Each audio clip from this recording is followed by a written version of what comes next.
Guys ഈ വീഡിയോയിൽ shampoo dish വാഷും ഉപ്പ് മിക്സ് ചെയ്ത് കുറച്ച് കഴിഞ്ഞാൽ സ്ലൈമായി കിട്ടുന്നു. ഗൈസ് അപ്പൊ സാധനം കൊള്ളാല്ലേ, അപ്പൊ നമുക്കൊന്ന് ട്രൈ ചെയ്ത് നോക്കാം. ഗൈസ് അപ്പൊ ഷാമ്പൂ ഡിഷ് വാഷ് നമ്മൾ എടുത്തിട്ടുണ്ട്. നമുക്ക് ഈ ഷാമ്പൂ ഡിഷ് വാഷും ഈ ചെറിയ ബോളിലേക്ക് പൊട്ടിച്ച് വെച്ച് കൊടുക്കാം. ഓക്കെ, നമുക്ക് ഈ ബോൾ ഒന്ന് ഓപ്പൺ ചെയ്തെടുക്കാം.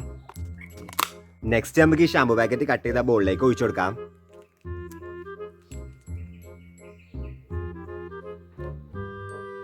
ഗൈസ് അപ്പൊ ഷാമ്പൂ നമ്മൾ ബോളിലേക്ക് വെച്ചിട്ടുണ്ടെങ്കിൽ നമുക്ക് ഈ ഡിഷ് വാഷ് ഇതിലേക്ക് ഒഴിച്ചു കൊടുക്കാം. ഗൈസ് അപ്പൊ ഈ ബൗളിലേക്ക് ഡിഷ് വാഷ് ഷാമ്പൂ നമ്മൾ ഒഴിച്ചു കൊടുത്തിട്ടുണ്ടെങ്കിൽ നമുക്ക് ഇതിലേക്ക് കുറച്ച് ഉപ്പിട്ട് കൊടുക്കാം. നമുക്കിത് നന്നായിട്ടൊന്ന് മിക്സ് ചെയ്തിട്ട് ആ വീഡിയോയിൽ കാണിച്ച പോലെ സ്ലൈമായി വരുന്നുണ്ടോ നോക്കാം. ഗൈസ് അപ്പൊ எதுக்குடா இங்க வந்த? ஏன்டா என்ன டென்ஷன் பண்ற?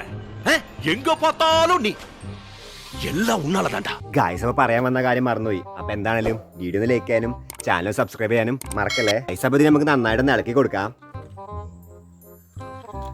Mix mix mix mix mix. Guys ഇത് ഇളക്കാൻ തുടങ്ങിയിട്ട് കുറെ നേരമായി, ഇതുവരെ ഒരു മാറ്റം കാണുന്നില്ല. നമുക്കിത് കുറച്ചു നേരം റെസ്റ്റ് ചെയ്തിട്ട് നോക്കി നോക്കാം. A few minutes later. Guys അപ്പൊ 10 മിനിറ്റ് റെസ്റ്റിന് ശേഷം നമ്മളെ സ്ലൈമുകൾ അടിപൊളിയായി കിട്ടിയിട്ടുണ്ട്. കാണിച്ചു തരാവേ. നല്ല അടിപൊളിയായി സ്ലൈമായി കിട്ടിയിട്ടുണ്ട്. കണ്ടോ, നല്ല രീതിയിൽ അടിപൊളിയായി സ്ലൈമായി കിട്ടിയിട്ടുണ്ട്.